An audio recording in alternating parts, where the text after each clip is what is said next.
Hello and welcome to Talk from Superheroes. Hey everybody, I'm Andrew Ivemy. And I'm Diana McCullough. Why are you whispering? Because it's the quiet place. Oh, it is the quiet place. I'm sorry. Well, it's... We're gonna die. Oh, well... You know what? Let's risk it. Dead. We soundproofed the room. Dead. We're done. It's sound treated. I don't think we're still fucked. No, we're still fucked. There are no podcasts or audio mediums in that world. A true apocalypse. Isn't that the real horror? That's the scary part. I mean, I guess you could catch up on the old ones. They might still exist on your little iPods. Ooh, that's true. But yeah, as long as no new shit coming out. No new shit at all. As long as you have like good headphones, you don't want any kind of a sound bleed there, which they don't have good headphones in the movie. We'll talk about that later. We're going to talk about headphone quality extensively on our review of The Quiet Place. We are definitely going to goof about what is or is not loud enough to warrant concern. We are definitely going to have some goofs about that. Andrew held a decibel meter up to this movie and has some things to say. If you came here for some sincere film analysis, you'll get a touch.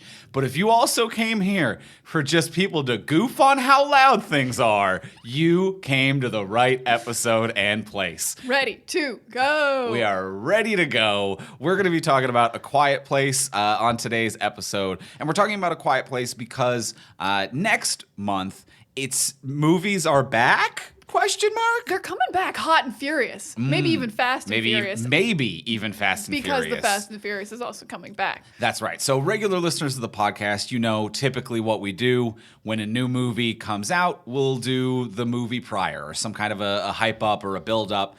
But we kind of got to break it up this month and do like a month of hype up and then a month of new releases. We can't really do the week to week thing that we normally do because all of the movies are happening at once. July, it's summer blockbuster month typically anyway. And then added to that, all film studios have been like, we're back, baby. We've been waiting to let these out of the floodgates. We're also in a very weird place with A Quiet Place because A Quiet Place 2 has only being released in theaters, and theaters are not open yet in Canada. Right. So we have a double, most of them are streaming and theaters, and all the streaming ones we're going to see. Yes. But things in theaters, they're not open in Canada yet. So we literally cannot review A Quiet Place 2. So our coverage schedule is a little bananas and different than usual. Normally, what we would do would be 1 week would be A Quiet Place, the next week would be the new release of Quiet Place 2. We're doing Quiet Place, some other stuff, then Quiet Place 2 when we can get it at home release or if theaters are open in Toronto and we are comfortable doing so. It's getting closer. It's getting closer. You know, I still feel like some of these movies that are announced for next month, at least one of them's getting moved again. It is too many on top of each other. And it's way too much on top of one another, and that's going to trample on one another as well. Like if literally every weekend for a month and a half is a blockbuster movie being released, like in the before times, they would never do that because it means the drop-off week to week is going to be friggin' huge. Yeah, Black Widow 2 weeks after F9 would never happen pre-COVID. No. Like, that's a 3-month separation period. Yeah. So it's like, I don't know, there's going to be so many blockbuster movies. It's like every movie theater will, like, you go to a multiplex that has like 10 cinemas or whatever, each one will be playing a different blockbuster movie. Like there'll be no scenario where where like what happened in the before times, you go to a movie theater and be like 9 out of 10 theaters are playing the new Fast and the Furious movie or whatever. Like it is just going to be all banger all the time. Something's getting moved. A lot of variety though, if you can go to a theater. A lot of variety. Yeah, that is true. It is potentially a wonderful time. Something's getting moved, but I think Quiet Place 2 is safe. Either way, we're going to be talking about A Quiet Place this week. We're talking about A Quiet Place. We watched it. We put the decibel level up. We did it, and we will get into A Quiet Place in a moment. But before we do, we want to thank our first sponsor of today's episode. It is our friends over at Enso Rings. Enso Rings. They're the industry leader in silicone rings and flexible jewelry, and they've got new Star Wars rings, and we love them. They have Star Wars rings. We have Star Wars rings. We have them. We have them. We got all. We didn't make them, though. Enso makes them, Enso so that does them. give them an edge above us, because we just have them. But Enso makes them, sells them, and delivers them. We look really good wearing them. We do look good wearing we them, got don't that. we? Yeah, it's a really cool Star Wars collection from Enso Rings that it's like inspired by a bunch of Star Wars characters. So they have like a blue R2D2 one. There's like a gold C3PO, a Mandalorian, like a really cool collection. You can get them individually, or you can get the collection of all of them. And they're these cool rubber rings, which are like really comfortable, really nice, really safe. I like them a lot. I really like them. They're really good for like a high quality wedding ring replacement. Like I really don't like working out wearing my beautiful engagement ring that you gave me. I'm like, this could fall off on my run. So, but you want to be like, I'm taken. Yeah. So it's a really nice wedding ring replacement, or it's just a fashion accessory, or just to show your love for Star Wars in a cool, nerdy, subtle way. It is a cool, nerdy, subtle way. Yeah, I think I first heard about Enso rings from a friend of ours who was using it as a wedding ring replacement on a day when us and a few different friends, we went to a water park. Mm-hmm. And I was like, hey, what is that? Because he switched over from a gold wedding ring to a like a gold rubber Enso ring. I was like, what is that? And it was such a great idea to be like, yeah, it's a day at a water park going down like a water slide. You want something that's like comfortable and safe and not going to get like hooked, and it's just such a brilliant idea. But at the time, Enso hadn't yet partnered with Star Wars for this wonderful collection. So now I'm getting the best of all worlds. We are really crushing it. I really like mix and match them in a fun way, because we do have all 6. So like I'll wear my Mando and my Grogu one together, and I'm like, they're together again. Yeah.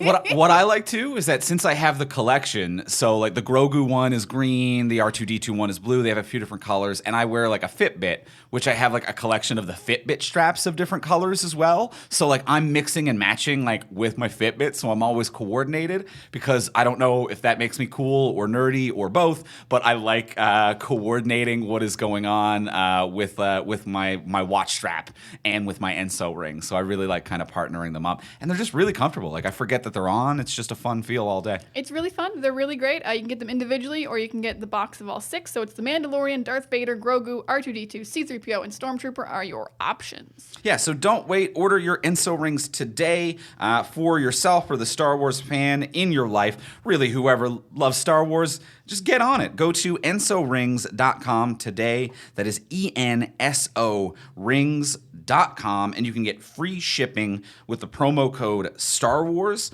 So that's ensorings.com, ENSO rings.com. And thank you, Enso Rings, for your support. Thank you so much, Enso Rings. And now let's be very quiet, because it is general hunting season. It is The Quiet Place. Let's talk about The Quiet Place. Let's do it.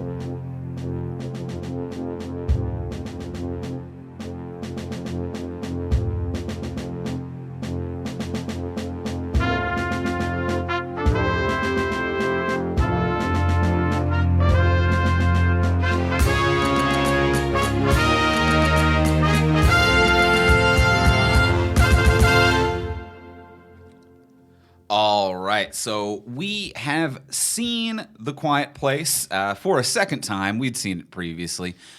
Diana, did you like it? Oh, I love this movie. It's so good. Oh my, I don't even really like horror movies. I don't dislike them, but I'm not super into horror. And this movie is incredible. I was really surprised that it was still like just as good as a second viewing, because I thought it might be a little boring and a little slow paced when you've already have kind of seen it, since it's so quiet and everything. But it's just as good, just as tense. The relationships are just as well developed. The ideas are still just as unique. It's a wonderful story that they're telling. They're telling it wonderfully. The creature designs are incredible. The relationships between every family member is spot on. I love this movie. It's so good. Yeah, that's my praise for A Quiet Place. Andrew, how do you feel about A Quiet Place? I also love it. I think that this is a damn near perfect movie. I think it is phenomenal top to bottom. I agree with you. I was also surprised how well it holds up on rewatch, because I loved this on first watch, and when we sat down to rewatch it, because this was such a talked about movie, and obviously because us saying that we love it so much, there's more to it than just the premise. It's not a gimmick, but it is such a grand premise that everyone talked about, and it is so attention grabbing that I was worried that, without that allure of the first time experiencing this, and it is an experience, will it still grab you? And god damn does it. It still grabs you. It's almost even better on second viewing, because I remember the first time, this is not the movie's fault, the first time we watched it, even though we knew the premise, we're like, we honestly have no idea if the sound is working because our speakers have been being weird that week. And we were like, we sincerely don't know if the sound is working on this movie, if there's going to be a jump scare and we'll miss it. But also, if you've already seen it, it's one of the only movies you can really safely talk through and be like, I won't miss a thing. It's a great movie, so you do want to like give it your whole attention, but it's also fun to just be like, hey, Andrew, decibel levels, and we laugh. And but still, the movie's just as good, and you haven't missed anything. And yeah, it is amazing that it has an entirely new premise, or at least a premise I've never seen before, which is creatures that hunt you for sound, but also just like an Oscar-worthy, well-done movie within that premise. Like, this movie feels like it would work and be just as good with regular monsters.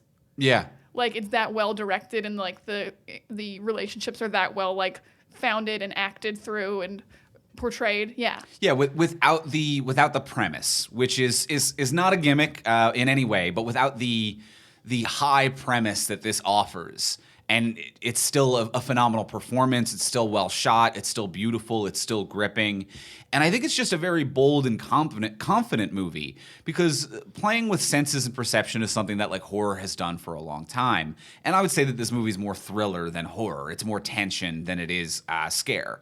But it plays with senses, it plays with perception, and it's such a bold thing to do in, when did this come out? 2018, so only a few years ago. But in modern times, for it to come out like this, and for it to grab our attentions the way it does, when on first viewing in this one, we watched it at home. And your average movie at home for us, and I think for most people nowadays, it is hard to kind of like not have a few moments where you reach over and grab your phone and maybe you check your messages or your email or you open Twitter or whatever for a second or two. Even a good movie that holds your attention, it is hard to keep focus of an audience member with as many distractions as we have in present day. And this movie is like, fuck it, we don't have sound. We barely have dialogue. We're just letting this sit. And it is more attention grabbing than most films with like more sensory stimulation. So it is really confident in what it does and hugely successful to right off the bat be like, shut up and watch this movie. And I'm just like, yes, sir. Yes, sir, Mr. Krasinski. I'm sorry, yes. I'm sorry, you're Mr. right. Krasinski. I won't talk again during your wonderful film. But also, yeah, it kind of brings you into the movie in a way where, even though I talked about how we talked through it this time, on a first viewing, you feel like you're with the family and you're like, if we make any sound, we're going to get them killed. We're all going to die. Like, you're on this journey with them in a way that few movies make you feel like you're on a journey with someone. By the end of the movie, legitimately, my abs and jaw hurt because I was like actually holding like in active tension the whole time with my breath, like, and then like clenching my jaw with John Krasinski, who spends a large portion of the movie looking like that meme of like the kid in class who has like veins in his forehead popping. He's like very stressed out. Very stressed out, but I was sympathetically, like, my muscular system was reacting and being sympathetic to him and doing the same thing, to the point that I had pain after the movie. Yeah, I think you have this tension the whole time when anyone moves, because you're like, careful, careful. No, not the wood. The wood will be creaky. Oh, no. Okay, you're fine. The whole movie, you're kind of doing that. And, like, it's exhausting in a good way, and it really affects everything happening to you. Like, at one point, our dog walked into the room, and he's got, like, clicky, loud fingers because we have hardwood floors. And we're like, he's dead. He got us all killed. Our dog just died. Terrible news. Mm-hmm. What a conundrum we've put ourselves in The Quiet Place. A dog can't make it. You're like, if a dog can't even walk around, how have these people survived for over a year? Yeah. It's wild. Yeah. And this is such a bold film for John Krasinski to do. A relatively new director. So previous to this, he had directed a couple episodes of The Office, and I believe like an independent short film that I don't even know if it had theatrical release. So for a widespread theatrical release, for the most part, first-time director with no experience directing or acting in the genre of horror thriller. So an entirely unexperienced genre, a relatively unexperienced job in a new medium, and nothing to hide behind. Like, no dialogue, no charm, no quips. Like, he, as a director, has to do damn near 100% of the storytelling, with no obviously with no disrespect to like the actors or the visual effects department who created a very credible creature. But to be like, I am visually and through coaxing incredible performances going to tell you everything that you need, perhaps more so and in a more gripping way. And that is a wildly ambitious thing to do on your first major studio outing. I think that 2017 and 2018 were a wild time in the horror genre because 2017 was Get Out. Right. Jordan Peele, he's a comedian. His first movie, we're like, horror? What the hell? What are you doing?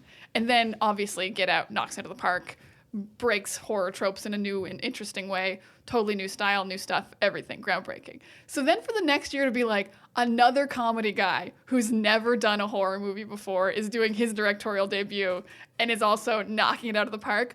What a weird 2 years. Yeah. To be like, oh, every year we're going to get a comedy guy who's really good at groundbreaking horror. All right, I guess. Weird flex, but I'm okay with it. Who's next? Mulaney's going to do something? Right. What I think is wild about like the Krasinski and the Jordan Peele thing, Peele makes more sense to me because Peele directed more prior and like directed sketch comedy and would know how to do genre pieces if it was necessary for the sketch. Like you watch Key and Peele and, you know, some sketches are, even though it's all comedy, it is comedy that might be satire or parody or in the genre of a music video or a horror movie, or That's a great point. Yeah. You're doing different styles and you are learning different techniques. It is a very versatile thing to have a background in. And Jordan Peele, obviously, like in interviews, is very passionate about horror and is an aficionado and a collector and like a high art understander of what horror is as a genre. And John Krasinski, he might be, I don't know, but every impression from interviews from this, he's just like, yeah, no, I think I got it. Like, it's just, it's not Krasinski being like, let me tell you about every single night I watch a horror. I love horror. I love thrillers. I love tension. Where he's just like, yeah, no, it read pretty good on the page, and I think I understand. Like, he just, sight unseen. Just no-scoped just it. turned it out. Like, full 360 no-scope, unstoppable, wild Is this it? shit. And we were like, yeah, that's it, man. Yeah, that's it, I guess. I guess that's it. Now, I will say, that's a great point about Jordan Peele learning genre tropes through his sketch comedy show. Makes absolute sense. But what I will say for John Krasinski is maybe it's not so surprising that he could knock this movie out of the park the way this movie is made. Because what I love about this film is that it's a horror movie, but it's a thriller, like you said. And I think it's more about the family than it is about the horror. And John Krasinski is married to Emily Blunt. They have kids. So I think telling a story about a family is maybe more intuitive than telling a horror story for someone who hasn't studied horror or done horror. Because what I think is phenomenal in this movie is pretty much every other creature feature I've ever seen. People are scared of being killed by the creature. People are scared of dying. This movie, people are scared of losing their family. No one is scared for themselves, maybe the son. But Right. the parents and the daughter are scared about not being able to protect their family, and that tension and fear is palpable in them the whole time. They are not worried about their own lives. Everyone is worried about protecting each other. And I think that's what makes this movie very different that I don't see in a lot of films, where you can feel that the terror is not, I don't want to die. It's, I don't want to leave my family. I don't want to lose my family. And I want to be able to protect my family in a way that isn't too over the head about how important family is at the same time. Right. And I really admire that and think it works incredibly well as a storytelling device. I agree with you. I think there is one moment where it goes over the top, but 99% of what you say, I completely agree with. That it is this wonderful story of family, and it is more about protecting one another for sure. I think the only point where it hits me over the head with it is when in the third act, like Emily Blunt's character has that conversation with her husband, where she's like, "If we can't protect our children, then what even are we?" And I'm like, "You're crushing it." It is like 2 years into this. You are one of 3 families left. Like, you are already top tier family. Like, you are the LeBron James of protecting family. You're allowed to lose a game once a while. Now, granted, these are very high stakes Very games. high stakes games. But like, and I get that like emotions are high. You just, I believe, gave premature birth to a baby in a bathtub while being attacked. Tensions are high. You know, emotions are high. Maybe you're not thinking through everything. But like, you got to take a W once in a while. Like, you are crushing this. If I was Emily Blunt's character, I would have woken up in that soundproof room and be like, can you believe I fucking did that? I had a baby while a creature was trying to kill me and I didn't make a sound. Give me a high five. Yeah. High five, John Krasinski. High five. I fucking nailed it. And I do agree. Even for the one kid who did die before the baby's born, like, you know, at first you're like, oh man, that third kid died. But a year later, you've got to be like, 2 out of 3 is fucking amazing. Still around. We crushed 2 out of 3? Because it's not like they're trained for it. Like, they're not Army SEALs. This isn't an apocalypse they were raised in, and now they're teaching their kids about it. It's been a year. Yeah. They're doing great. Like, yeah, in a normal non-apocalypse world, you gotta protect your kids maybe. You gotta teach them about the world, and then they can go off on their own. But you are in uncharted grounds, and you're doing phenomenal, guys. Yeah. Frankly, even without monsters. Because with the monsters, along with the monsters has come the collapse of modern civilization. There is no power grid. There is no food distribution, no mail, no government, no anything. Even for a pre-industrialized America, losing only 1 out of 3 kids is pretty fucking good. Like, if you go to a pre-industrialized farmland, like, if you time travel to a pre-industrialized farmland and you ask the people who own the farm how many kids they've lost, it's 20%. It is easily 20% without modern medicine, hospitals, distribution, roads, infrastructure, deliveries, or anything of any kind. Great point. And also, they've got, like, all this corn. They got power. They have power. Doing phenomenal. Doing great stuff. Yeah. Family. I can't remember your last name because we never say names in this. The Abbott family. We only know it through the cast listing of the movie because I don't believe I don't think they ever say it in the movie. But yeah, you're doing great. But the tension of losing the family members is still there. And obviously the guilt of losing the son is incredible story writing. That moment is horrifying and tragic in a way that you rarely see in a film. Yeah. Having to watch silently as something happens is very disturbing in a way that you don't expect. Watching Emily Blunt break down completely silent as the son is like swept away by the monster, haunting. And that scene and many scenes like it, the huge kudos to Krasinski as a first time major studio, major distribution movie release. The little details of that scene. And there's obviously a million jobs on a movie set as to like who scouted the location and found that. But even just the structure and framing of the shot and how it works, the fact that they are trapped on that bridge, on that train overpass, that they literally have nowhere to go but to watch, and just something about removing that x-axis and keeping them in a straight line. They are essentially in a tunnel. But it's open air, so it's still visually grabbing, but it forces them to be in this straight line barrel where they have to watch what it happens.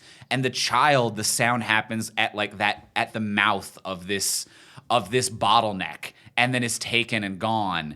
And they can't hook, they can't go diagonal, they can't chase, they can't try to cut off. Forcing them into this bottleneck, and also just the visual language of that, of this perfect straight line center, you have to look at what is happening. It tells the audience, you can't look away. There are no other directions. The only direction is looking at the horror that's about to happen. And there's so many things about how that's structured and where the camera is and how they set it up. And it's also just a very unique set where I think lesser films in the genre, it would be the daughter then goes and visits a cross in the ground in a random field. That could be a random, unremarkable field. But later when she's there at the grave, and it's this cross in front of the bridge, and it's visually distinct, the second you get anywhere near it, you know where they are, what is happening, what this represents, and it has a power and a tone to it.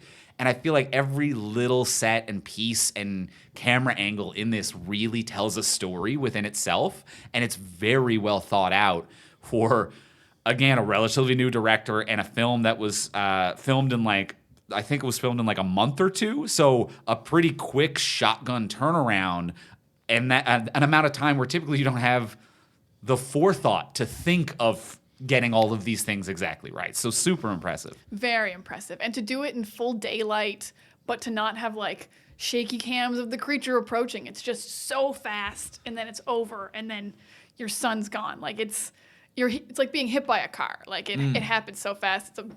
It's a punch to the gut. It's fantastic. I will say, to go back to the scene where Emily Blunt's like, we have to protect them, and then she's crying because she's like, I could have carried him. My hands were free. And I'm like, you had a lot on your back. You didn't need to carry him. But to maybe criticize these parents just the slightest bit, I don't know why your youngest child was at the back of the line. Alone and unsupervised. He can walk in the middle of the family. Right. I think the kids would be grouped in the middle. Yeah, you put one parent in the front, one parent in the back, kids in the middle. Yeah, so I think I'm surprised they're not more like, why was he at the back alone? We never, the whole time they're walking, I never even saw a single parent turn around to be like, they all still there? When I walk the dog off leash, every 5 seconds, I'm like, where's the dog? Where's the dog? And he's a dog. And there's no creatures hunting him. Fair enough. But in this scenario, you're also keeping your eyes forward and head on a swivel to not step on a twig to die. So there's a lot else that you have to take in a scenario like that. Fair enough. Yeah, and it only takes a moment of a mistake. That sound. Yeah, and that's one of the many scary things about this universe, is that it really only takes one moment, one mistake, and that adds a lot to, I think, the tension and the weight on the chest as this movie goes on, because any, it's not necessarily a post-apocalyptic movie. It's not your zombie apocalypse or the collapse of civilization. Those are just kind of backdrops. It's really more just about these family and these monsters. But as the time jumps go on, and it's been, a couple months, then it's been a year, it's been over a year. I think it gets close to 2 maybe by the end of the movie. 473 days. Oh, okay. So a year and a few months. Year and a half, yeah. About a year and a half. So once it reaches that amount of time, it's this collective tension. I feel tighter in my chest because I'm just thinking about the fact that for a year and a half, you'd never had a chance to breathe. You never had a chance to let out a fuck. You to never just collapse on a bed. Just be like, oh, what a day. Yeah, to make a mistake for a year and a half. And there is a collective tension that continues forward, and it is palpable throughout the movie. It is palpable. I feel like this will be a terrible trend of, in a post-COVID world, comparing everything to COVID. But I did feel it in a way that felt familiar, a year and a half of being careful, of not only staying within your family, not talking to strangers, or else you're going to get them killed or maybe you killed. I'm like, yeah, I've stayed inside for a year and a half and not talked to strangers because I didn't want to die or have my family die. And been very careful and wash my hands every 30 seconds. And it's a different kind of careful. But I'm like, I can relate to this. And also, oh my God, this movie was set in 2020, even though it was made in 2018. All right. So it's set the year of COVID. Interesting. And then COVID happened. So I can relate. And you can feel the tension. And it's a totally amped up version. Though. Yeah. Obviously, the dial more. turned to literally 11. But to live for a year and a half tense. Yeah. I can't even imagine it. Completely tense. Which brings me to a question. When did these parents have sex? You can have quiet sex. I just can't. They're being so careful. You think they're risking sex? Yeah. Yeah? Yeah. I do. I really like their relationship. And I like that losing the son didn't break them up, because I feel like every movie about losing a child, the parents can't handle it. And they won't talk to each other or whatever. And I like that they're still strong as a unit afterwards. But I'm just like, you guys had a kid within this apocalypse. It's day 473. So you got pregnant in it. Okay. Yeah, a little bit into it, but... No, No, well, pregnancy's 9 months. It's Yeah. been a year and a half, so So like 8 months into it. 8 months into Enough that they had like at least established a new home at this farm and they weren't on the run when it all went down. They weren't on the run, and I get having quiet sex, but like have safe quiet sex, you guys. Right. Don't bring a baby into this. Yeah, I hear what you're saying. If you're going to the drugstore to get some like some penicillin and stuff like that, then I don't know, condom wrappers are loud. That just kind of hit me. Do it under a sheet. Yeah, all right. You do got to he get loaded it. a shotgun under the sheet. That is true. seemed to There work. are ways to muffle it. There's ways to muffle it. They're crinkly though. They're crinkly. They though. are crinkly. I mean, that does lead to the incredible detail in that store that I absolutely loved. They went to that ransacked like convenience store or pharmacy or whatever, and the only thing left on the shelves were chips because chip bags are too loud. Yes. So no one took chips. Like they're like, oh, we got to take canned stuff and blah blah blah, and everyone left the chips. Is such a small great detail. A small great detail, somewhat contradictory, I feel like, to every other vibe, because the other vibe feels like it didn't hit this town at first. Because there's so many, like, there's signs up for missing people. Like, if you see this person, call 911. I'm like, okay, but if they've been hitting this town, you still, like, were running printers and, like, putting up poster boards and being like, this person's missing, and, like, going around to telephone poles with a staple gun. But, like, you did know not to take the chips when you were looting. I get what you're so it is a saying. slight mixed message in terms of the world building, to be like printing presses were still running. We were still doing newspaper deliveries, and like everything was gone to complete hell, but we never touched the chips. Yeah. Because when a heavy snowstorm comes through Toronto, Chips are gone. there's no more chips. So I feel like the chips would have been gone, but I understand idea. canonically the idea behind it. Yeah, it's almost like the missing posters should have all been handwritten with physical photos attached. Right. And no printers, no scanners. Yeah. Yeah, I get what you're saying. Yeah, those did cross my mind as well. I'm like, what was the timeline of people disappearing? Like, were there only a few of these monsters at first? Well, I'm guessing we obviously don't know the lore of these monsters. I'm guessing it didn't hit everywhere in the world simultaneously. It had to have started somewhere. There had to be a ground zero for this creature attack, and then it spread out. So there would still be some newspapers and stuff like that, but I don't know. But once people in the town go missing, newspapers I'll agree with, to be like, okay, maybe it landed in Canada. And then American newspapers were sending out shit about it. But once people in the town go missing, No more printers. You're not putting up missing posters. No. You're not going around town with a staple gun and surviving that. Fair enough. No, I agree. But chill, the chips were a nice touch. I'm still chips- not going to knock the chips touch. The chips were a nice touch. It was a nice set dressing. And also it made me think the whole time, I'm like, how would I get those chips out? Because I was then thinking of like, is there a chips. quiet way to eat chips? And there is not. They're really, I mean, I didn't feel comfortable eating chips during this movie while watching the movie. I mean, even if you couldn't get them out, you can't eat them. You can't. Yeah, well, maybe in that like soundproof underground room, but it becomes. They only just got that ready. Yeah, that's true. That has been a while. We'll talk about that in a moment. But before we get more into the sound of it all, because I definitely want to goof around about the sound. But before we get into that, let's take a break in today's episode to thank our other wonderful sponsor. We want to thank our friends over at Storyworth. Storyworth is going to create a heartfelt, sentimental gift that the whole family can cherish together forever. It's a wonderful way of sharing family stories and getting them all together in a really easy and comprehensive kind of way. And it makes a wonderful Father's Day gift. So it's an online service that helps your dad, grandfather, father-in-law, uncle, every father figure in your life share their stories through thought-provoking questions about their memories and personal thoughts. It's a new way to engage with them, especially if you can't be together in person. This has been really great for me and my dad because he doesn't like talking on the phone or Zooming all that much. So I usually go home to visit, and I haven't been able to do that during COVID. So I haven't seen him for a while, but he is a retired teacher, so he doesn't mind writing. So every week he's emailed a prompt, which is something like, what is your favorite story about your father? Who was your first boss? What was your first job? Just things I don't know about my dad. And then he writes an answer, and then it gets sent back, and Storyworth logs it. And they make a book of your father's stories to bind and send to you and to have forever. Yeah, they what they do, they help families learn about each other in profound, different, special ways. And they have wonderful testimonials. They've already created an experience for Diana and for a lot of other people.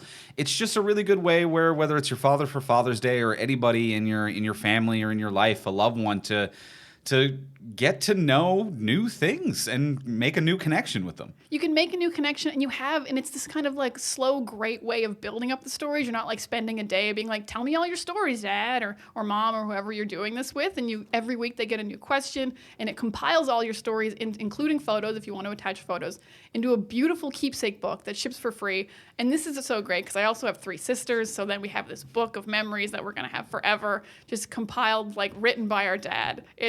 It's a wonderful service. I mean, it's a better and more personalized gift. Take that, sisters.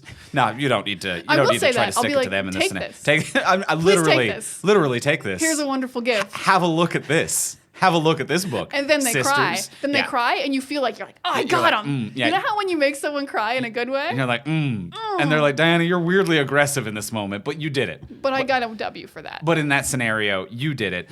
So you can give your dad or whoever you love in your life, you can give them the most meaningful gift this Father's Day or any day with Storyworth. So get started right away with no shipping required by going to storyworth.com/TFS. You'll get $10 off your first purchase. That's storyworth.com/TFS for $10 off. And thank you, Storyworth, for your support. Thank you for your support and my stories. And now let's go back to A Quiet Place.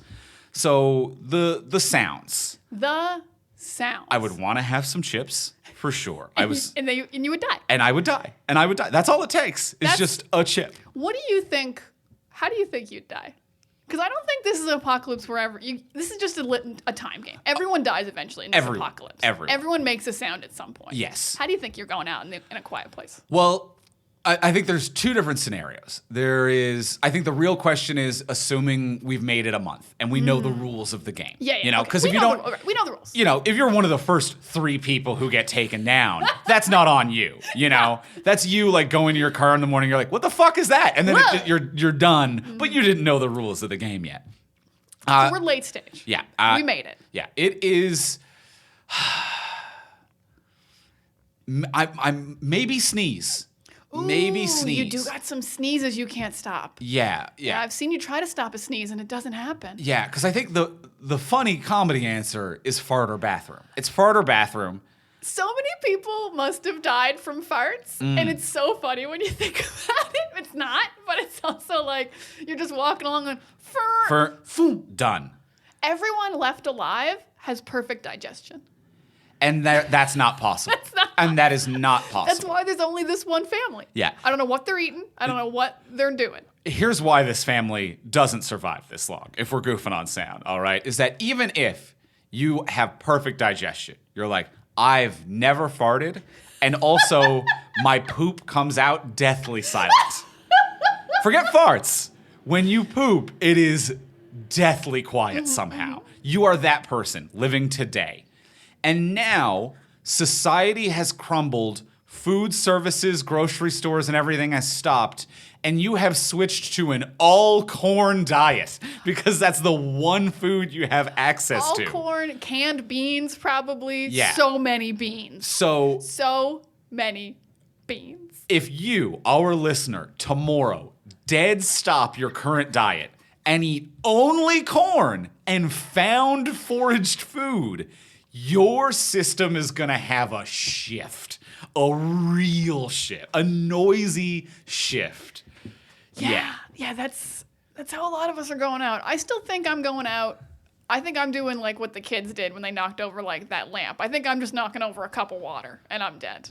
Just because I do that already. Okay. I don't die from it. Right. But I just see myself panicking. Okay. And doing that. But I think I can control my bodily function. Maybe not on the apocalypse diet, though. See, I think that you can also, get... you snore. snoring. That is true. Snoring will get you. I think you'd have to sleep in shifts. Right, just to make sure that you're safe. I think a sneeze will get you because like you can stifle a fart. You can wake up someone if they snore. But a sneeze just going to come at you. You can't forever stop your sneezes. Everyone with allergies and is everyone dead. sneezes. Everyone with allergies is dead. Everyone sneezes in general. If you don't have allergies, maybe you last a little bit longer. But yeah, sneezes are like loud and booming, and that sound carries. Yeah. That sound carries. You could stifle a fart, but a sneeze carries. I mean, I'm just thinking about these survivors now. Just peak physical humans. They don't sneeze. They don't fart. They don't snore. Yeah. Like these are some impossible humans. Literally perfect physical specimens. Perfect physical specimens. In I almost mean, Emily Blunt and John Krasinski. Yes. You know what? Actually, you know what? That's good genes. It's checking out. You know what? This story checks out. That's good genes. That's good genes right there. Yum, you yum, know yum. what? 3 yums. That's good Three genes. yums. Those kids are lucky. They're going to have a good time. Yeah, while we were watching this movie, it was dead silent, and I farted, and you just looked at me and said, "You're dead. You're dead. You're dead. You I'm just dead." died. And you're right. Yep, I'm done. You know what? I wasn't going to tell everyone that happened, so thank you for bringing Everybody it up. farts. I'm not ashamed to admit it. I'm not ashamed to admit it.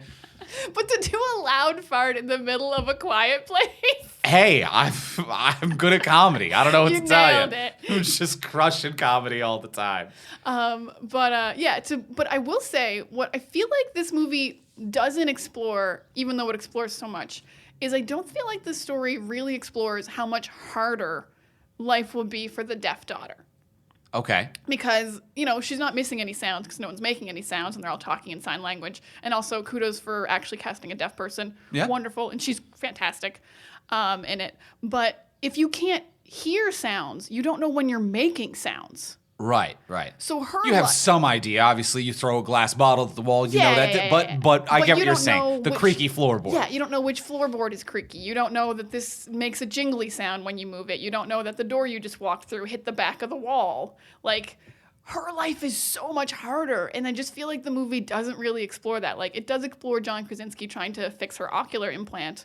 Or is ocular the word? Yeah, that's right. Okay. Her implant so she can hear again. Yeah. Or cochlear. Cochlear. Got a C on it. Sorry. Thank you. Sorry Yeah. about that. Ocular. Would I be don't. the I don't eye. know if it's a word, but if it is, it would be an eye thing. Yeah, it would be an cochlear. I believe. Cochlear implant. So she can hear again, which would absolutely, it would protect her more, but they don't really discuss that she's unprotected now. Like, she doesn't even hear the creature sneak up on her in the corn because she can't hear. Yeah. So she doesn't know when she's making sound. She doesn't know when a sound is happening. Like, that's so much harder for her. And I just think the movie could have explored that a little bit. You're right. I don't think they openly don't take the time to do that. I think that there are implications there, like the fact that Krasinski kind of takes his son fishing instead of his daughter, and there are a lot of implications to dance with there. Of the son being like, the daughter being like, he's not taking me because he doesn't love me, because I got my little brother killed, when really it's more likely he's not taking her because she's not noticing when she's casting out certain sounds that could be a danger to them. So she does need to be protected a little bit more. So there might be, and that is also why he's so inset on getting her these cochlear implants to give her a sense back in order to provide safety for her. And maybe in a perfectly existing or functional world, these implants would actually be less important to a certain degree. So I think that there are implications there, but I do agree with you, they're not openly explored. Yeah, I feel like the only thing that really even implied to me that they were like helping her in this way was when they drew on the floor where you can step so the floorboards won't squeak. Yeah. But I also feel like that helps the whole family. You want to be like, not squeaky, not squeaky, not squeaky, not squeaky. You want to know every time. You want to know every time where you're going to step. Yeah. You can get lucky too. Like the film with the sound stuff. The film does explore the waterfall thing and the river thing. So that means that when it rains, you're safer too. Ooh, must be so nice when it rains. They never bring up weather to be like when it rains that, because when there's lightning and thunder. Yeah. But I do think that's also a strength of this movie, that they are not getting bogged down with the fucking mythos of it to be like, we need to figure out where these came from. Are they aliens? Here it is. We found the alien ship. Like, you don't need to get or what is the technique of hunting them? You don't need to get bogged down in that because it's not that movie. But there is there's stuff that just like pops into your head while watching it. You can't help but think about the workarounds and how to actually do it. Oh, definitely. Because, well, I do like, because they do just enough, because they go to visit the waterfall, and like waterfalls cover sound because they create sound. And then even like later in the movie, Emily Blunt has to hide from the monster in the basement, and the water overflowing has created a waterfall, and she goes and backs behind it. And you're like, because the water creates sound, and that's hiding you. Love it. I guess I might have figured that out on my own without the earlier scene, but this has made it very clear what's happening. Also, damn, you slept through a lot of flooding in that basement. Yeah, that was a really good setup and payoff. Yeah. Really good setup and payoff. Because the setup didn't feel like a setup. A good setup doesn't feel like a setup. It felt like a way for these characters to talk safely. It felt like a setup for an emotional beat. Yeah. And not for a horror beat. And it was an emotional beat, but then it also paid off when Emily Blunt like just made a waterfall in her house to hide behind. Mm-hmm. Yeah, so yeah, that was a nice setup, and I'll just live behind the waterfall. Like, why do you not live next to the water? I mean, you need a house. At that point I would take a tent next to the river over a house. I think maybe. I mean, there's elements, there's creatures out there. It's tough, but because like it's also. It's so hard to build anything. Like when I'm looking at the thing they built for the baby, I'm like, you can't nail nails. You can't hammer nails in. Like, how do you even create things?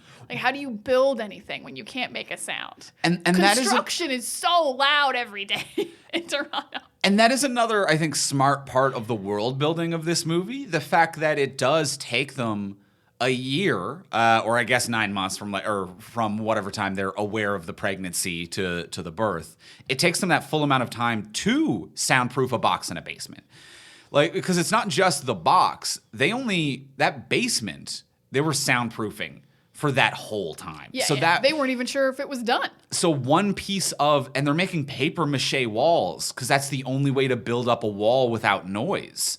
So this whole idea of like they've had to change construction methods, and maybe every day you're able to put up 2 or 3 newspapers worth of paper mache to create a makeshift stucco wall to try to soundproof a thing. So there is a lot of like clever world building stuff in that regard. The fact that there's no doors anymore, I thought was like a subtle detail of the movie. I didn't notice there was no doors. Yeah, they just have sheets hanging everywhere. All doors have been removed from all of the houses. No door is opened or closed at any point during this entire movie. Oh my God, I didn't notice that, and you're totally right. How are they going to stay warm in the winter? But they'll figure it out. They'll That's why figure you it can't out. live next to the waterfall. Winter. Winter? I feel like winter is not that much worse a few feet closer to the waterfall. But like it's not a climate change. Yeah, but even with the doors open, you can light a fire in a house. Okay, I see what you're like, saying. Close to the fire. I see what you're saying. No, not get snowed on. It's a little different. It's You do want shelter. Shelter is an important part of life, for but sure. But yeah, so long to build everything. Like, yeah, you can't. You'd have to glue everything. You can't hammer. You can't nail. You can't tape. Like duct tape would be too loud when you take it off the roll.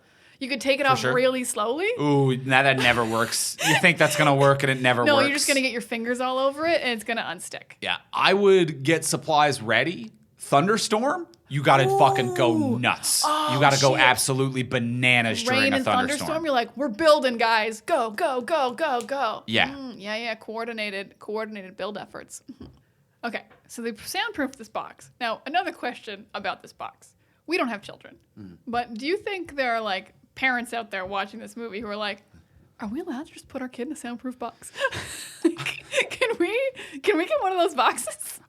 I'm going to say legally no. Legally no. Legally no. Even if they got a little oxygen mask? I think little baby monitor? I think providing a baby with just oxygen would be considered the bare minimum of parenting, and frankly below the child in a non-apocalypse. It would be below the child abuse line to have a lightless, soundless, everythingless box that you keep your child in. But you gotta think there was parents watching who were like, "Oh yeah, for an emergency." I get what you're saying. Yeah. I get what you're saying. Yeah, it's or maybe a box for me. Ooh. I wouldn't mind a soundproof box. Yeah, for me. Yeah. That's not bad. I mean, like those sensory deprivation tanks kind of do that. Yeah, but you got to be in water then? And this baby was in like a nice cushiony box. That's true. That seemed way nicer. That is true. I don't think you need the water. I think those sensory deprivation tanks, if you took the water out, still keep sound out. Oh, what's the water for? I mean, that's just more for like feel. That's to make it feel like you're like floating and weightless. It's to make you feel weightless. I don't think I'd like to be wet while I slept. Yeah, well, you don't need to be, is what I'm saying. Okay, well then maybe I'll so just get one of that those. could work. But yeah, it's definitely. I think that not having children, there is certain aspects of this movie that maybe don't ring for us that would ring true for parents. During the opening scene, which I think like the movie starts like 40 days into the apocalypse or something like that. 89, I believe I wrote down. 89. Okay, so they've lasted a couple months. But like the first thought I have it like during the opening scene, even though I'd seen it before, was like, there's no way a 4-year-old lasted 3 months without making a sound. Right. And granted, that was the upper threshold for a 4-year-old, but still, that's a record-setting 4-year-old. Yeah, to have to explain to a 4-year-old that if you make sound, we die. I mean, maybe he saw some people die and kind of understood that. Right. But then he turned on that rocket, though. I even feel like vow of silence monks are like, we can't expect anyone to do this till at least 14. Like there's like even like vow of silence monks wouldn't put this on a 4-year-old. Well, and like expect not even them to hold it. Not even not speaking. Like a 4-year-old also can't fart. A 4-year-old can't throw a tantrum and throw a rock across a room. Like you're not. No, a 4-year-old who can't get his energy out because he has to move pieces on a chessboard carefully if he wants to play chess. Nah, no kids in this apocalypse. Everyone's muscles will have atrophied because you can't would work move out. so little. Yeah. But you're also tense the whole time. That is true. It's going to be a different kind like of... a resistance band, kind of like lithe, that like a lot of muscle, but maybe not a lot of fat kind of a thing. Yeah, I think you won't have any fat, but you can't like bench press anything. No. But you're definitely like kind of in shape in a weird way. Yeah. You'll be fine. I mean, your digestive system's perfect, as we said. Yeah. You sleep. Good genes. You sleep, no Krasinski problem. and Blunt have good genes. Have good genes. They have good genes. Everything is going to be just fine for those two. Now, I know we also are not parents. We've said this already. And I have not had a baby. But I don't think, even in a premature birth, you can pop a baby out in 5 minutes. That was pretty quick. It was the length of 2 fireworks. It was 2 fireworks. At one point, she's in the bathtub holding the baby in, it seems. Right. Like her hands go down and she's like pushing it up. And I'm like, babies don't force them way out like that, especially not within 5 minutes of labor. Like you've only been in labor for like 30 minutes max. But it is also a medical problem, early labor, so I don't know what that is. But there are a lot of questions here, which I think even your average mother or doctor would not have an answer to, which is if you have a premature birth but try to hold it in for a while, can you then stack up that time to pop it out real quick? Can you buffer a childbirth? Hold the line. Hold it. Hold it. Go. Stay on target. Go. Yeah, I don't know if your average mother or doctor will know if child buffering is something that you can do to assist. Yeah. But yeah, she cranked out that baby pretty quick during like a couple fireworks. Yeah, to leave earlier that day and then come back and she's like, done. Popped it out. Yeah. Wild. Not how fireworks work as well. Like fireworks is a like boom, it's a loud noise, but it's not a consistent noise. And she's like screaming during the fireworks scene, which is a consistent loud sound. But maybe they just want the louder thing. I don't know. These creatures seem to be relatively dumb. Yeah, they just go for the louder thing. Although, like, it feels like fireworks isn't like a waterfall because every time I've heard a firework and it's loud, I still hear everything that's around me. That's true. Whereas the waterfall seems to drown out like all sound when you're close by. Yeah, really, you should have had a birthing suite at the waterfall. Ooh, I mean, she couldn't get there. She stepped on that nail. But like, yeah, birthing suite at the waterfall. Yeah, that's what you'd be setting setting up for. Oh yeah, you should for. sit behind that waterfall. To and have a your water baby. birth too is a thing that people actually have. Usually not in a river, but like it Might would be help. a little chilly. Maybe just next to the waterfall. Sure.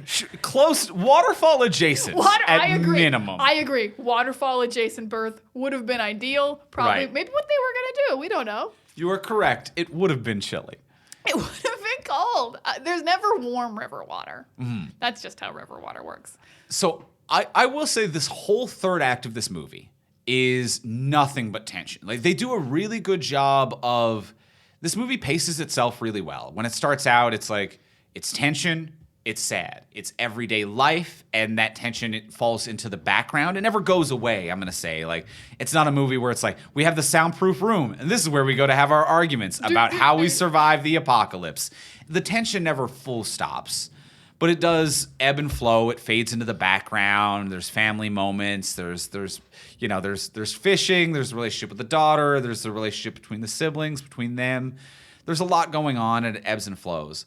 But then once that third act hits, the second that baby is coming, everything then is like 30 minutes or 20, 30 minutes, however long the third act of this movie is, of just jaw-clenching, oh fuck, oh god, oh fuck.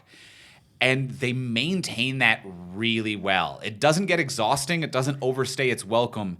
It is, I think, the exact maximum amount of time that that level of tension can be maintained. It's a great amount of time. As we watched this, we gave it huge credits. 90-minute movie. Krasinski. 90-minute Krasinski, movie. I will kiss you square on the lips, you beautiful, beautiful man. And I think the 30 minutes is okay and how long this is tense because it also does what makes movies scarier. What thing that we think Event Horizon is so scary for is that everyone is competent and they might still die. Because this is one of those few times where usually like you do something dumb and then you die. You run up the stairs when the killer's chasing you, even though you'll have nowhere to go then or something like that. Emily Blunt cannot help that she went into labor. Right. So she's in labor, but there's a creature hunting her. So she's doing the best she possibly can, and you can't do any better than this. Like, she didn't know there was a nail there, so she stepped on it. Like, she doesn't, at no point are you screaming at the screen. You're like, no, you idiots, you got to do this. Like, these people have thought of everything and are prepared and have lived in this world. So you're like, I guess I'd die too. Or I guess I'd make it if I could push a baby out silently during fireworks. Right. I don't know if I could have accepted a nail silently. Like, I don't know if I would survive step one, let alone silent childbirth, the thing I'm physically incapable of. But like, I would be dead at the nail. I would be dead at the nail. So I think the addition of everyone acting with full competency adds to the tension and the horror. And like, you're not mad or you're not like, come on. I think the only time we yelled, come on, was when the daughter said we have to leave this tower. It's not safe up here. I'm like, it's very safe up there. Yeah, you're wildly safe right now. You're not making any sound. Just hunker down. Why would you leave? You're not making any sound. You have full visibility in every direction, and no monsters are anywhere near you. Mm-hmm. It is, you're crushing it. You are crushing it. There's no reason to get off there. And then they just end up falling through. So it's weird that she even had the line about wanting to leave, because then they just fall into the corn, which is also very tense and a cool scene. Yeah, but they could have just been having the argument of like the brother saying, Dad's coming for us, and her being like, no, he doesn't love me. But they still stay up there. They're not trying to run off of a roof. Yeah. Yeah, it could easily. I think that would have made that scene a little bit better. Yeah, just a little tiny tweak to a pretty much perfect film. There's so little, like, we're goofing on the world, but there's so little to critique in this film. Yeah, just the tension, the performances, Krasinski.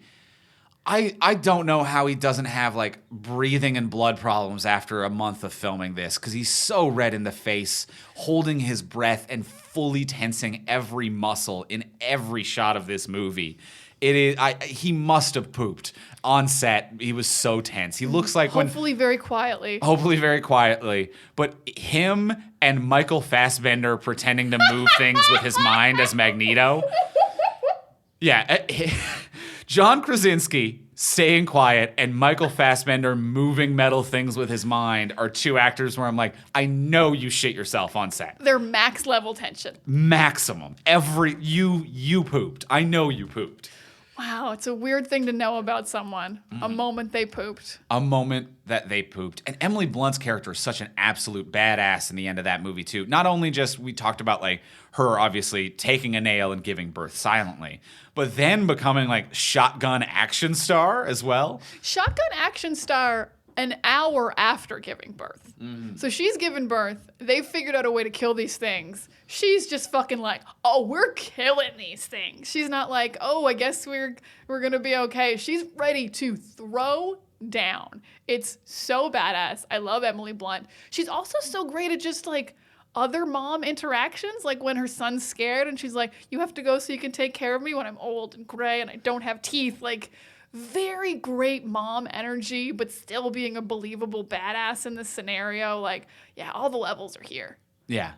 Yeah. And classic mom move to be like, okay, I had a big day. I get a 1 hour nap before I got to take care of you fucking kids again. God damn it. Being a mom is exhausting. It's so exhausting. Classic mom. God damn it, moms. Get you, moms, you're troopers. Absolute champions. You know what's wild? I'm like, I think my mom could do that. Oh. Yeah, I can see my mom in this scenario. Interesting. I don't know if she knows how to use a shotgun, but she'd give it her best. Okay. Only if I was in danger. She was on her own, panic, everything. But if Right. I'm there and she has to protect me, I can see my mom pulling a full Emily Blunt. Interesting. Good on your mom. Good on Debbie. Thanks. Yeah, shout out to my mom. Shout out. You don't seem as confident about Rita. Moms, you know? They do their best, don't they? Moms are doing great. Sometimes you got to protect your mom. If I may do a couple of quick little negatives. Sure, hit me with an egg. Nothing huge, but I would say the other family, the like the husband and wife, What's that all about? that came out of nowhere. That it paid off at the end because that old couple, or presumably couple, it's kind of meant to parallel, I think, John Krasinski and Blunt, like their relationship, but it's another surviving couple, and he loses his wife, and just this buildup of this moment of tension of like never being able to make a noise, holding everything in and fighting everything, and then letting it all out, and this old man screams because he's accepted his death. It feels unearned and out of nowhere. And later in the movie, when John Krasinski's character does the same thing, and you feel this moment of catharsis, this moment of like, I'm facing my fate, but fuck, it feels actually kind of good to face this. And I've been fighting it literally every second of every day for a year and a half. And like, I'm scared, but happy and relieved at the same time. It pays off in parallel. But that setup is so abrupt and random that I don't like that moment on its own, that first moment. I don't find it pays off in parallel at all. I think that whole sequence is just a ridiculous way to get another creature in for a second because there hadn't been action for a while. Really? Yeah, because to me the parallel isn't Krasinski and that man. To me the parallel is Krasinski and the son. Because they both kind of just like make a sound and then just get sideswiped and they're gone. I mean, that happens to the old man too, who lets out the shout, but at no point, because Krasinski's doing a sacrifice play, and that old man is just done, and honestly, kind of trying to get John Krasinski killed, it seems, because he can't hold his scream in. Right. So yeah, I don't feel any parallels between them. Huh. I just feel like he's like a jerk. I'm like, what a jerky old man. Couldn't wait to scream until they left. I didn't take that from it because it did feel like the old man tried to fight it in and then couldn't fight it anymore. It took him so long, it didn't feel like he was fighting. It felt like he was building up to it to me. Because I think if you're going to scream, you just scream. Okay. So to me, if you're like holding it in, like you just keep holding it in. I didn't like any of that scene. Right. And they also hired like just... His face did such a goofy thing right before it screamed. Like, it was a little goofy. It was a little goofy. Yeah, so it lost all emotional impact. It was very unclear what happened to the wife because I think she got killed by a creature, but it was also quick and abrupt that I was like, did this man kill his wife and now he's sad about it, or did a creature get her? I think the implication was that she just made a mistake and a creature got her. I think the same thing, but it was too fast. It was too much. I don't mind a quick little action sequence in the middle, but like this dude just like saw other people for the first time and then he was like, let's all die. Yeah, and I get the impression they knew one another because like that's a house on the way to their fishing hole.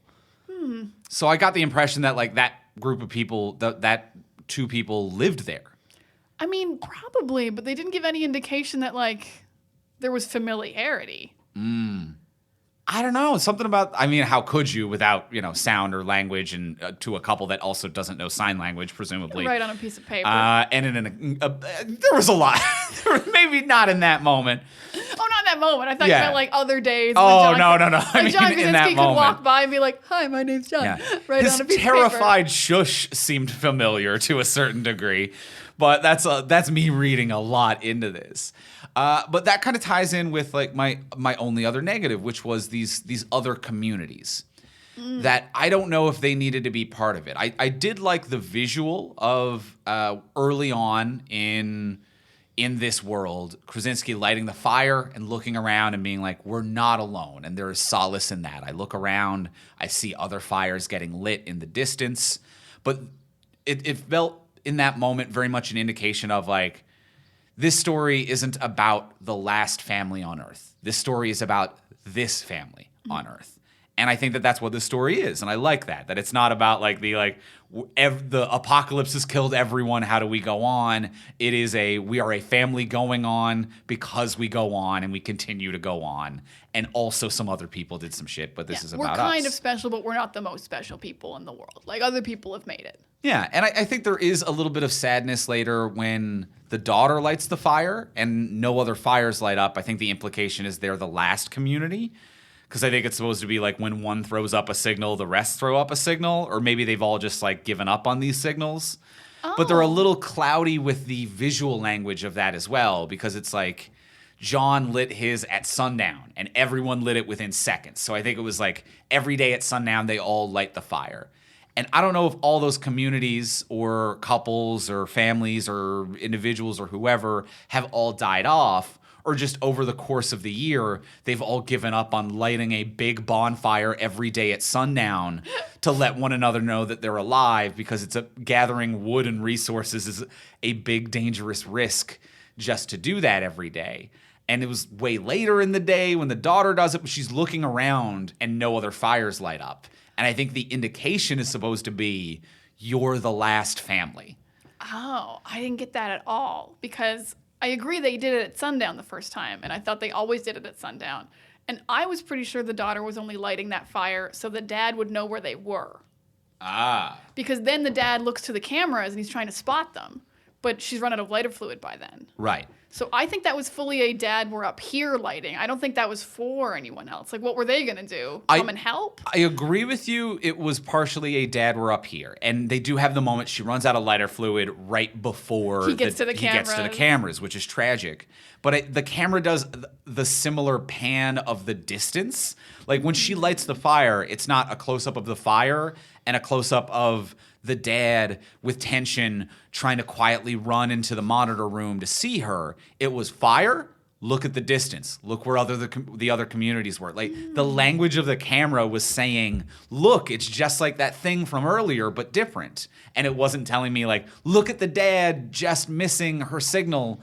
So that was just a weird I think some of this, there are other communities and couples and houses made it a little cloudy, and I liked that first shot of the other fires. And I would have liked it better if we never went back to that and maybe didn't have that other older couple. Yeah, I can agree with that. Well, I didn't notice the looming shot because I thought it was just for the dad. So I'm happy with how that part is. Yeah, the other couple I don't need. Or it needs to be like clearer.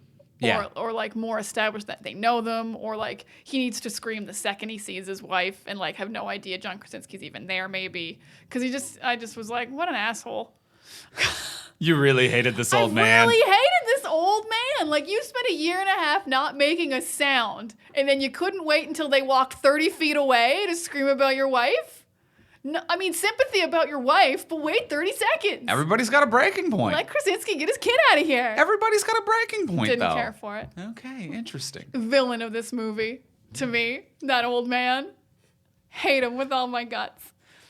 The other thing that surprised me about this movie, and it isn't even this movie's fault, as it is the world's. World. Yeah, the world. This is not a good or a bad thing, but the trailer for Quiet Place 2. So they released a trailer. I think it might have been a teaser. The first thing they released for Quiet Place 2 was a teaser, like a scene. And it is the scene of the day the monsters come. And it's, Emily Blunt getting the kids together, and they're driving, and it's chaos, but society still exists, but it is crumbling. That scene was released as a teaser 2 years ago or something. It was like a month before COVID hit or something. Yeah, like it was released it was released so long ago, it almost might be closer to the release of Quiet Place 1 than to the release of Quiet Place 2. I believe that. because movies got delayed and pushed back so far. So my brain had retconned everything so that scene was in this movie. I was watching this movie waiting for a flashback to be like, when did they do the thing where Emily Blunt gets her kids in the car and like the bus is backing up and she's free? When does that scene happen? Just because it has been so long now. The trailer for the sequel was closer to the original than it was the sequel. COVID just messing with your mind. Really kind of fucking me up, actually. Just Berenstain Bearing you. Yeah. Just be like, where's that scene? It's deleted. Give me that scene back. You gotta have that scene back. All right, so a weird world one negative. I'm gonna maybe wrap up with a positive on my end. Of course, because it's an amazing movie. It's an amazing movie. We haven't talked about this creature design. Ooh, yes. Like brand new creature design, like lobster claws, and then like a head that's ears, but then it's also like flaps. I don't know how to describe this head. Yeah, its head has like, I don't know how to describe it. I don't even know the name of the thing I'm thinking of, but there's these balls that you toss up that change color. You know, the ones that like, they click out and flip? There's just little toss balls. It's like that, but a skull. I think it reminded me more of just like a fruit that you peel and like it kind of sticks to the fruit a little bit. Yeah. Yeah, because it seems almost like you can pull off those. The flaps on a fighter jet, like it kind of like moves in and out very strategically. Yeah, I can see the flaps and that, and there's just like really overdeveloped ear, but not in a cartoonish way. Just in a like, we are an ear-based society of a creature. Yeah, we're all ear. We love Dumbo. It's our favorite movie. We think he's They have great. favorite movies. They have favorite movies. They have favorite movies. They're watching movies. They're smart. Yeah, really, really great creature design. So much teeth. A lot of teeth claw. They just kind of like went like, give it everything. Everything but eyes. Yeah. Everything but eyes. No eyes. Like a video game, create a character where like you're given a certain number of points, and it's like, you know what? If we assign nothing to eyes, we can max out Lobster Claw. No middle sliders. No middle sliders. It is no eyes, maximum hearing. Like we're just gonna keep going through there. I think this will pay off. This is actually going places, I tell you that. Yeah, really cool design. Looked really good, like executed really well, I mean. Like not only from like its conceptual stage does it look good, it fits into the movie and in the environment and interacts in a way that really works. There's only 2 like close-ups of the ear, of like sound hitting the ear, that I think look kind of cheap CGI-y, but other than that, when it's actually the creature in an environment like stalking Emily Blunt, it is incredible and it reacts really well. The movement it makes through the water was haunting. I had forgotten that from my first viewing to second. I forgot that it swam through the water in a terrifying way. Yeah, the fact that Emily Blunt sees it go under the water and then continues to move forward, I'm like, no, abandoning that baby. I'm getting back in that bed. No way. Not getting in that water. You know it's in there. You know it's in there. Don't go in the water. As much as I liked the overdeveloped ear, I think maybe there was like a third close-up of the overdeveloped ear, and I was kind of like, yeah, we get it. They can hear real good. They have big ear. Yeah, it's a quiet. We know that. The whole movie's been about how they hear real good. But yeah, and then like, I really liked how like, and then like it all works together of like, yeah, the storytelling is just so wonderful of like the daughter's kind of disability is what saves everyone. It's so, and then the execution of this huge frequency. It's a wonderful tale.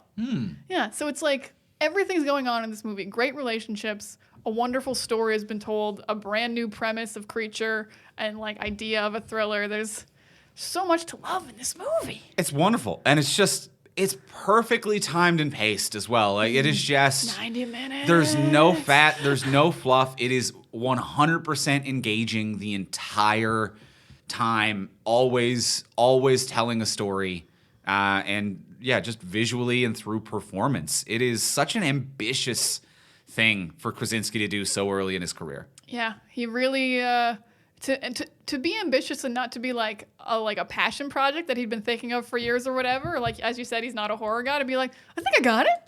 Yeah. For such to knock it out of the park on an I think I got it. I think I got it, and this is a high concept. How dare you? Yeah, because I guarantee you, like Us is something that was in Jordan Peele's head for a long time. And when we're making this comparison, it's not to say like one is better than the other. They're both absolutely remarkable, but just in this instance to be like, yeah, you just kind of like showed up and just did the damn job really fucking well all of a sudden. Way to do the damn job. All the jobs. Like, because acting and directing is incredible in this. Like, performance-wise, he's just crushing it through and through as well. Yeah, and did a pass on the script. Was not the primary writer, but did a pass on the script as well. The script pass would only take like 20 minutes. Yeah, that's true. There's only 25 lines of dialogue. That's true. That is true. And especially when... there would be very few lines of dialogue. From what I read, they added more. Originally, there was only like one line of dialogue, so maybe a little bit more was added maybe through his pass. But as a director, a lot of the times directors will get a writing credit if they've adjusted a lot, and a film is a director's medium. They'll get more hands-on with the script. But with the script of this, I'm assuming being so much direction, like the script would have to be so descriptive and so visual that to then come in as a director and be the visual storyteller, I think it would almost be impossible to film this without getting a writing credit, because you need to get your hands in what the descriptors and visuals would be. Yeah, this script must read like a story. Yeah, it really would have to. There's no dialogue. Yeah. I mean, I guess the ASL is subtitled, but even then there's not that much sign language. Still pretty minimal ASL. Yeah, there's just long scenes of people alone all the time, and it's not boring. It's incredible. But yeah, just like a script that's just like, she cries in her room alone. Like, well, the scene's 5 seconds on a page. It's 2 minutes on screen time. Yeah. Yeah. So the transfer of time to ratio writing is, he's got to get a writing credit just for changing a scene. Wild.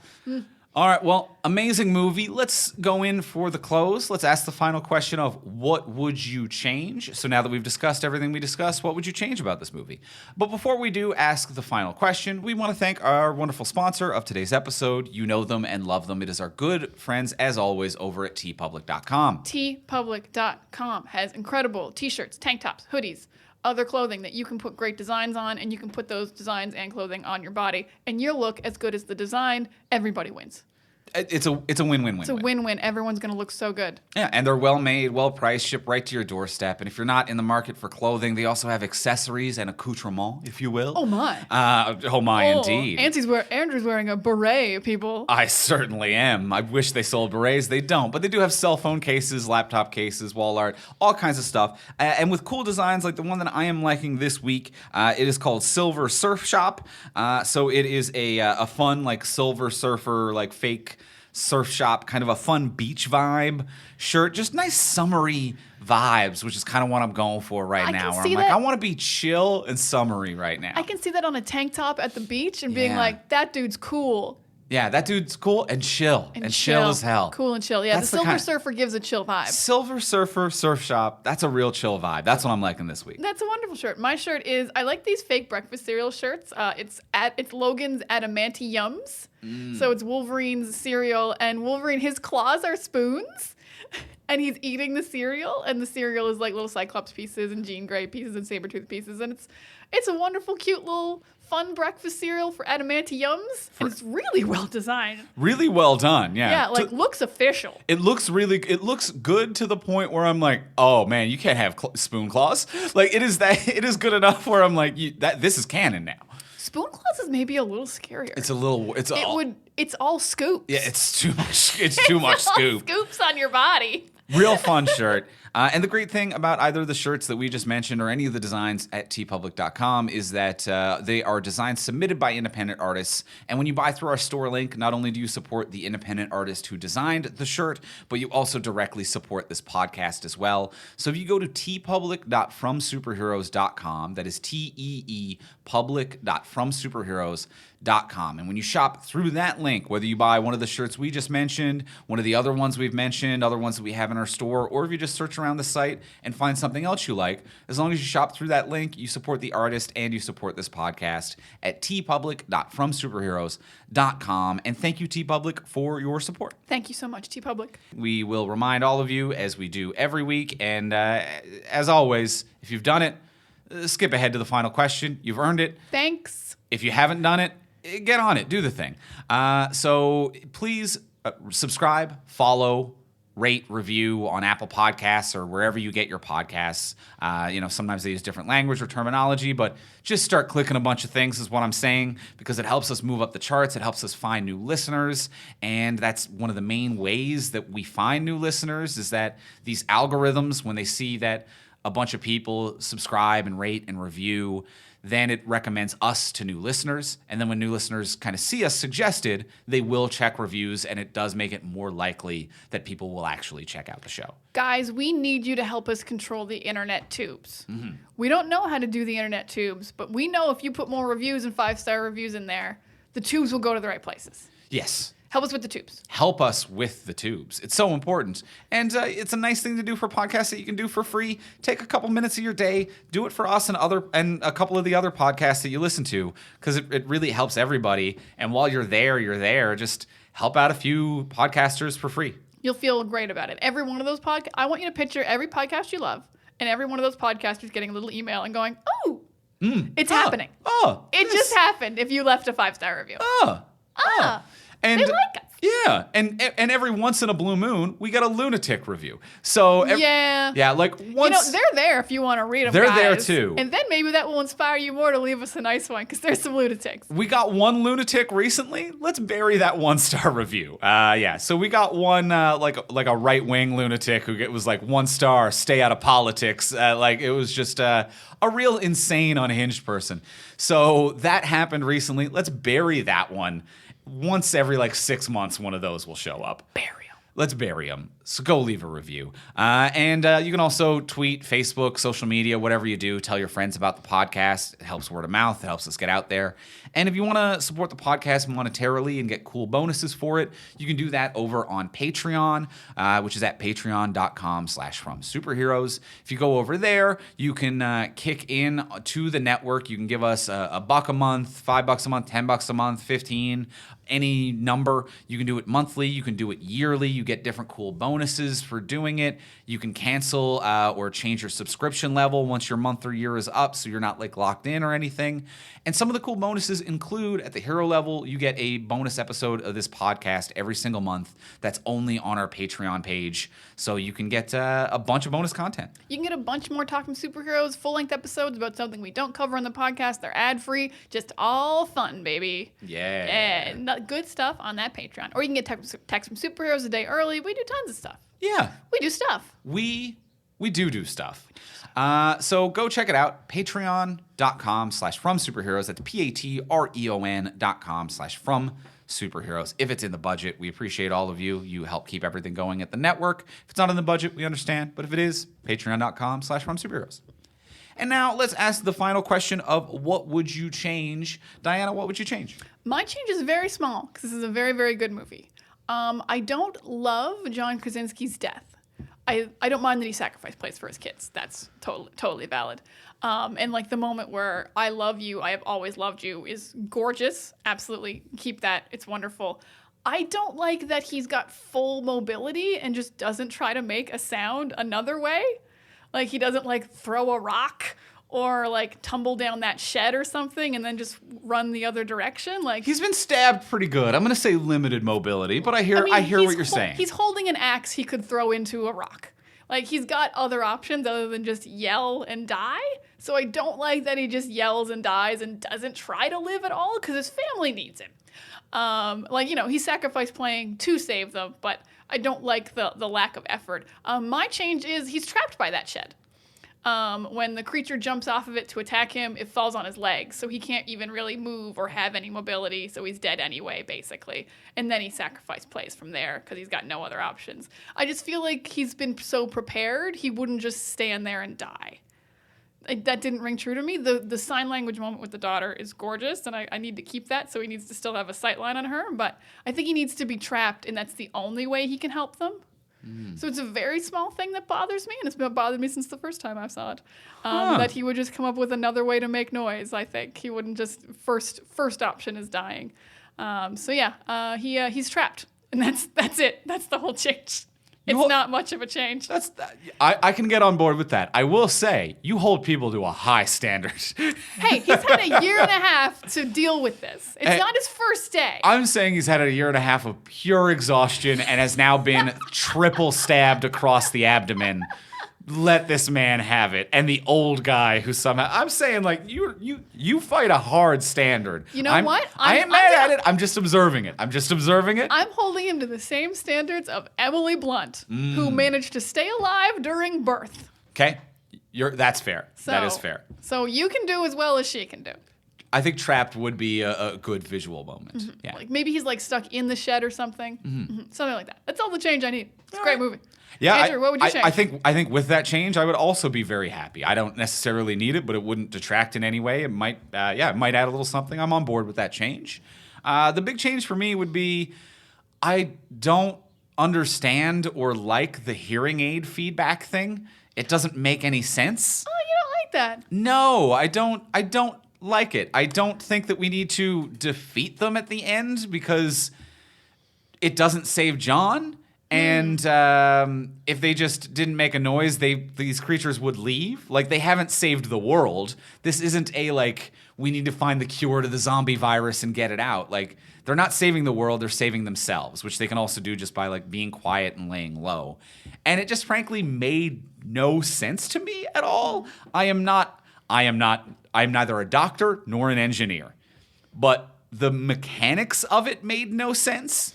That, like, it was a hearing aid that didn't work, but it does work when they come near because they are hearing her hearing aid, which somehow turns on when they're close to it. It doesn't make a lot of sense. Well, they do affect electrical currents. Right. Because lights always flicker when they're nearby. The TVs would go to static. I did notice that, yeah. So they are affecting things. But yeah, I don't see. I think I read those cochlear implants, like they work by like vibration, sound to vibration, but I just don't know why they would create a sound so powerful that it would hurt a giant creature.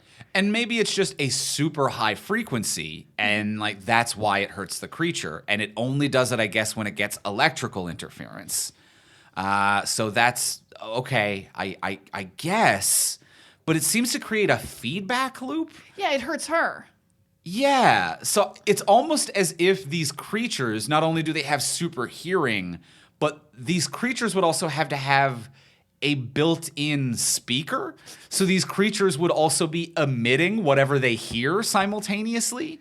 Because even at the end, when she puts the thing to the microphone to create speakers, and it creates a feedback loop. It's you hear it at the sound check for a band. It is you put a microphone too close to a speaker, and the input of sound sends to the output of sound, that sends to the input of sound. It just creates a loop.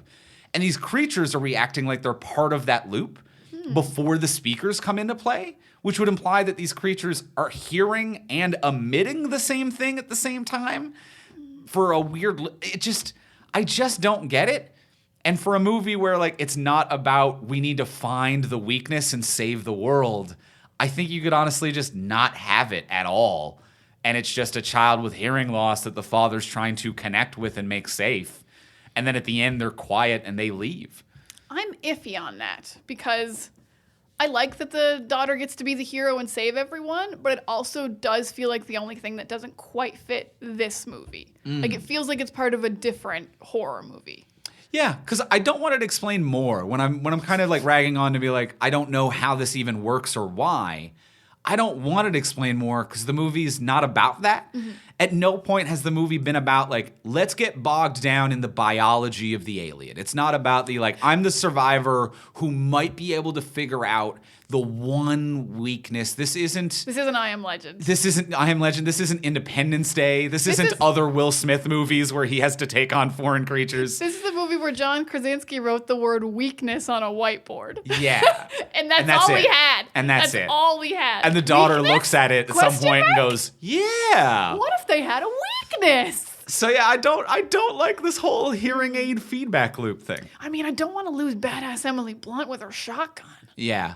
That would be a shame. I honestly think you could just have her shotgun them at the end. Done. Yeah, to combine it with your idea, if he's making the sacrifice play, I think if you removed all of the newspaper clippings and stuff, because everywhere in the newspaper it says like immune to bullets, dropped a nuke, can't be killed, military can't win. So like these things are indestructible. These things are made out of adamantium. They are bananas strong. If we just removed that lore and it was just like, oh shit, super dangerous creatures. Maybe the dad makes the sacrifice play holding the pitchfork that was also in that jar and lets it come at him, and the creature impales itself. And then Emily Blunt takes out the other two with a shotgun.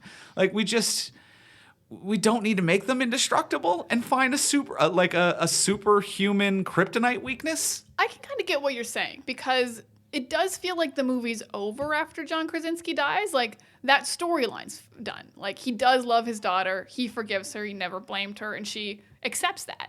And it's kind of a beautiful moment.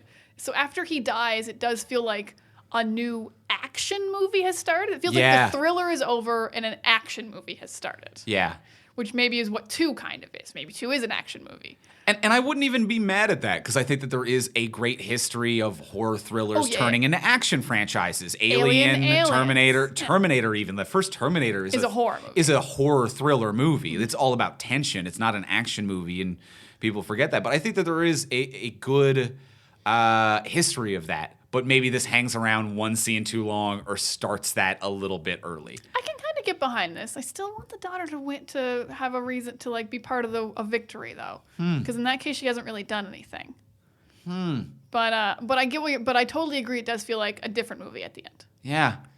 All right. So I've created a new problem. I've created a new problem. But I get what you're saying, and I mildly agree. I fully agree with your change. Woo-hoo! And I'm sorry that my change has also trapped. created a new problem. But he's trapped. Trap him. Trap him. Trap him. Put him in a shed. All right. Well, that's going to be it for this week on A Quiet Place. Thank you very much for coming and hanging out with us, being our listeners. You're all wonderful, and we appreciate you. Next week on the podcast, continuing building up for stuff that's coming out next month. Next week on the podcast, we are going to be talking about Space Jam. I can't wait to talk about Space Jam. I'm so excited to talk about Space Jam. Come on and slam, and welcome to the jam. We are going to be talking about Space Jam next week. We are going to slam the jam. So that's going to be next week on the podcast. Until then, if you want to get a hold of us, you can reach me on Twitter at Ivimey, Ivimey. You can reach me at Words of Diana. Let's talk about Space Jam. Let's talk about Space Jam. You can reach both of us at From Superheroes, and we'll see y'all next week. Bye.